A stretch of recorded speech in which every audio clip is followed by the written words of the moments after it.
තෙරුවන් සරණයි හැම දෙනාටම. මේ තමයි රාජමාලිගාවේ ප්‍රධාන මාලිගාව. මේ ස්ථානයේ තමයි රාජ්ජුරුහා රෙජිනේ එනම් සුද්ධෝදන මහ රාජ්ජුරුහා මහා මායා දෙවියන් වහන්සේ වැඩ ඉඳලා තියෙන්නේ. එතකොට මේ ස්ථානයේ තමයි මහා බෝසතාණන් වහන්සේ එදා මව් කුසට පිළිසින ගත්තේ මේ උතුම් ස්ථානෙමයි. ඊට පස්සේ පොඩි කාලේ උන්වහන්සේ හැදුනේ වැඩුනේ එක දේවල් සෙල්ලම් ආදී දේවල් සිද්ධ කරේ මේ ස්ථානෙමයි. ඒ විතරකුත් නෙමෙයි තථාගතයන් වහන්සේ බුදු වෙලා ඡන්දකින්දර ජාතකයේ වෙස්සන්තර ජාතකයේ ධර්මපාල ජාතක ආදී දේශනාවන් ඒ දවස්වල සිදු කළේ මේ උතුම් ස්ථානය තුලමයි.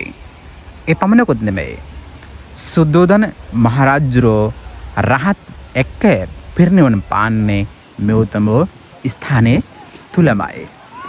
ඉතින් බෝසතාණන් වහන්සේ මේ ස්ථානයේ පිළිසින ගත්ත හින්දා ඔතන අලි කෝවිලියක් බවට පත් වෙලා තියෙන්නේ. අවුරුදු ගණනාවක් තිස්සේ අලියෝ තමයි එතන වන්දනාමාන කරගෙන එන්නේ. ඉතින් මේ යට තව බොහෝ සෙනටබොම් තියෙනවා. තාම බොහෝ දේවල් හාරලා නැහැ. ඒ වගේ මේ පොකුණ රාජ්ජුරුහා රෙජින නාපු පොකුණ මේකත් කැනීම් ආදී දේවල් සිදු කරලා තිබෙන්නේ.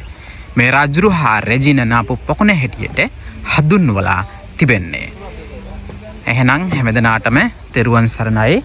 දැන් අපි පිටත් වෙන්නේ නිග්‍රෝධාරාමේ වන්දනාමාන ක්‍රීමටයි. එහෙනම් හැමදෙනාටම තෙරුවන් සරණයි. තෙරුවන් සරණයි. මේ තමයි මහා බෝසතාණන් වහන්සේ වැඩ සිටි මාලිගා ආදී කාමර දේවල් තිබලා තියෙන්නේ. එතකොට තථාගතයන් වහන්සේ බුදු වෙන්නට කලින් මේ රාජමාලිගාවේ වැඩ ඉන්නකොට උන්වහන්සේ සෝදරා දේවිය හා පුතාව බැලුවේ මේ ස්ථානවල තමයි ගොඩාක් තාම කැණීම් ආදී දේවල් සිද්ධ කරන්න තියෙනවා. ඔහොම බලලා අර පැත්තේ තමයි මහා අභිනිෂ්ක්‍රමණය කරපු දොරටුව තියෙන්නේ. ඔතනෙන් තමයි උන්වහන්සේ මහා අභිනිෂ්ක්‍රමණය කරලා තිබෙන්නේ. එහෙනම් හැමදෙනාටම තෙරුවන් සරණයි. තෙරුවන් සරණයි පින්වත් ඔබ හැමදෙනාටම. දැන් අපි වැඩම කරලා ඉන්නේ කපිලවස්තුවේ රාජමාලිගාවටයි. දැන් අපේ ඉදිරිපස තියෙන්නේ මහා බෝසතාණන් වහන්සේ මහා අභිනිෂ්ක්‍රමණය කරපු දොරටුවයි. මේ ඔයත්තන්ට බලන්න පුළුවන්. මේ තමයි රාජමාලිගාවේ පිටිපස්සම දොරටුව. මෙතනින් තමයි මහා බෝසතාණන් වහන්සේදා මහා අභිනිෂ්ක්‍රමණය කළේ. එතකොට මහා අභිනිෂ්ක්‍රමණය කරලා මහා අභිනිෂ්ක්‍රමණය කරපු ප්‍රධාන දොරටුව.